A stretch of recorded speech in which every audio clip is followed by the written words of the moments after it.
नमस्कार। देश की बात में आप सभी का स्वागत है, अभिनंदन है। इस देश की सियासत में बहुत गंभीर किस्म की हिपोक्रेसी है, बहुत विचित्र किस्म का पाखंड है। ये दीपावली का अवसर है। एक 5 दिवसीय पर्व की श्रृंखला धनतेरस से शुरू होती है और भाई दूज पर समाप्ति।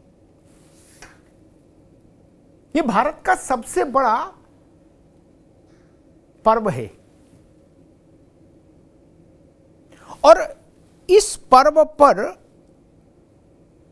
कुछ लोग जो राजनीति में है वो भी, और जो राजनीति में नहीं है लेकिन राजनीति को प्रभावित करते हैं एक इकोसिस्टम के जरिए, वो लोग अचानक से पर्यावरणविद बन जाते हैं। उनको पर्यावरण की चिंता सताने लगती है, पर्यावरण की चिंता में दुबले होने लगते हैं अचानक से कि भाई दिवाली पर पटाखा ना छूटे, ना पटाखा अलाउ नहीं करेंगे। दिल्ली में अरविंद केजरीवाल जी की सरकार देख लीजिए, बोले पटाखे से इतना प्रदूषण हो जाता है कि पटाखे पर पूरी सख्ती से मुस्तैदी से रोक लगा दी। ठीक है, दिल्ली के एनसीआर के कुल प्रदूषण में पटाखे का हिस्सेदारी कितनी है? और पटाखा चलना, आतिशबाजी 2 दिन 3 दिन, मुख्य दिवाली और 1 दिन पहले मान लीजिए, 1 दिन बाद तक बच्चे चला सकते थोड़े बहुत, मान लीजिए जो बच गए वो अगले दिन चला लीजिए, बस खत्म ना। लेकिन दिल्ली का आकाश और दिल्ली की हवा तो महीनों खराब रहती है और अच्छी तो कभी भी नहीं रहती। तब उसका दोष किसके सर जाएगा? यहां तो मान लिया कि पटाखे आपने प्रतिबंधित कर दिए, लेकिन आप दूसरे धार्मिक पर्वों पर, दूसरे धर्म के सांस्कृतिक पर्वों पर रोक नहीं लगाते। नए वर्ष पर भी आतिशबाजी होती है, रोक क्यों नहीं लगती? इतनी कड़ी रोक क्यों नहीं लगती कि लाठी लेके पुलिस सड़क पर घूमेगी क्या? बहुत सारे धार्मिक प्रदर्शन है, प्रोसेशंस हैं गैर हिंदू धर्मों में भी, जिनमें आतिशबाजी शामिल होती है, उस पर रोक नहीं लगती। सारी रोक दीपावली तक। अजब बात है। और इसमें एक पेच ये भी देखिए कि भाई फैक्ट्रियों से होने वाला प्रदूषण,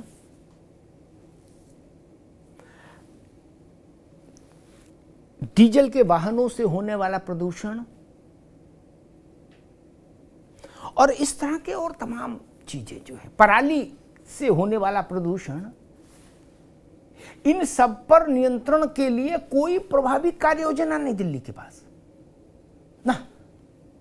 जब दिल्ली के में सांस लेना एक युद्ध लड़ना हो जाता है तो वो 15-20 दिन चिट्ठी पत्री शुरू हो जाती है कि दिल्ली की सरकार के पर्यावरण मंत्री ने केंद्र सरकार को चिट्ठी लिखी, और थोड़ी बहुत हलचल सुप्रीम कोर्ट पे भी शुरू हो जाती है।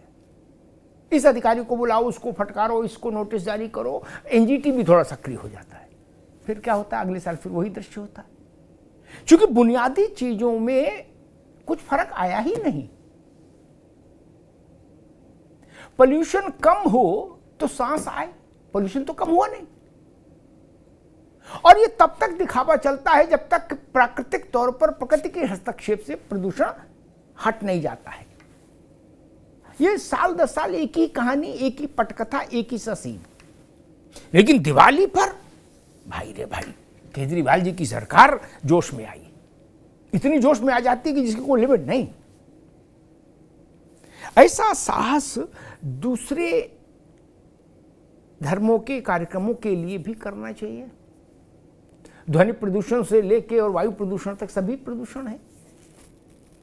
और मजे की बात देखिए कि यमुना देश की सबसे खराब स्थिति वाली नदी की श्रेणी में है इस वक्त।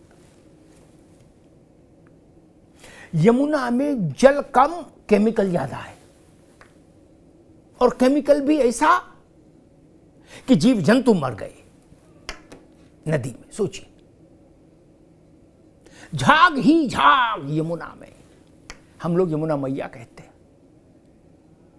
केजरीवाल जी ने जाने कितनी डेडलाइन दे उनकी निकल गई कि फला संत की फला तारीख तक यमुना को निर्मल कर दूंगा, फिर वो तारीख निकल जाती तो दूसरी डेडलाइन जारी कर देते हैं।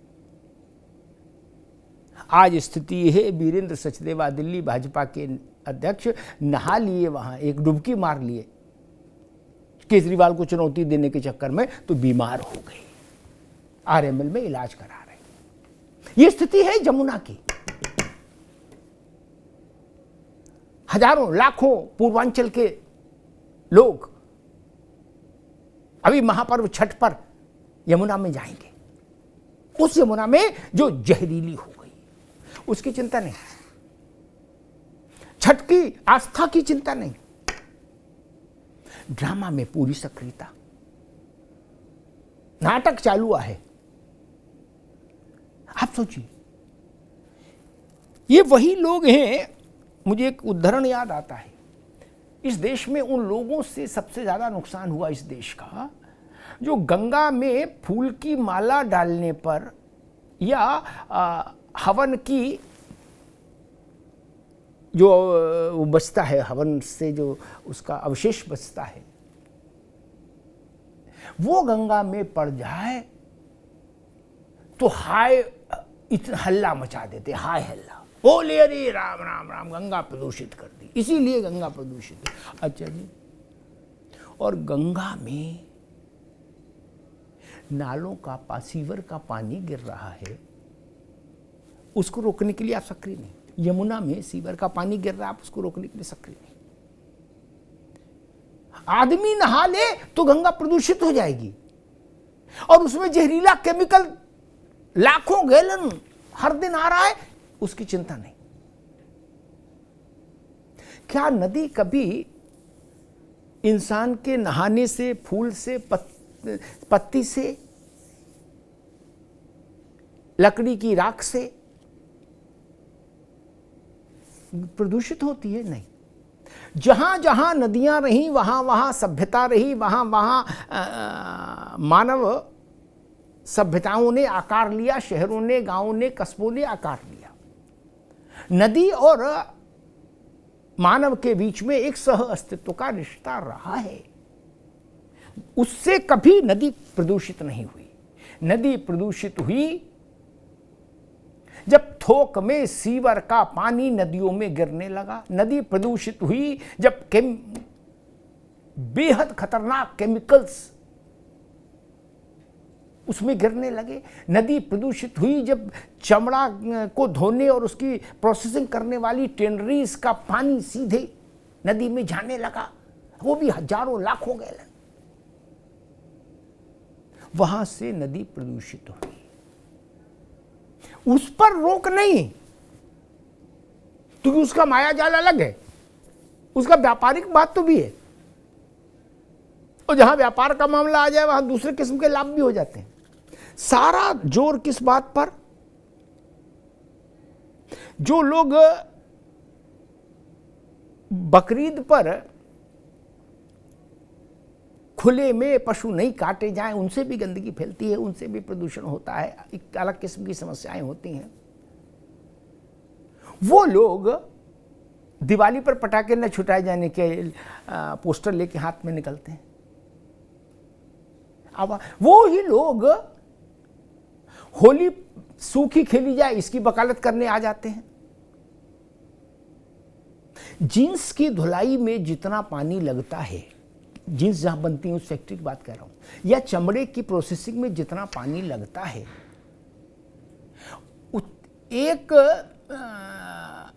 टेनरी जो कानपुर के इर्द गिर्द जो टेनरीज हैं गंगा के तट के आसपास, उन टेनरीज में एक टेनरी में एक दिन में इतना पानी लग जाता है चमड़े की प्रोसेसिंग में, जितने में पूरे उत्तर प्रदेश में होली हो जाती होगी। लेकिन वहां की समस्या दिमाग में नहीं है। होली सूखी खेलो, सारी पर्यावरणिक चेतना, सारा बुद्धि विलास केवल उसके निशाने पर हिंदू तीज त्योहार पर्व क्यों? बाकी कहीं आपको आपत्ति नहीं। नए वर्ष पर दुनिया भर में आतिशबाजी का चलन है, भारत में भी है।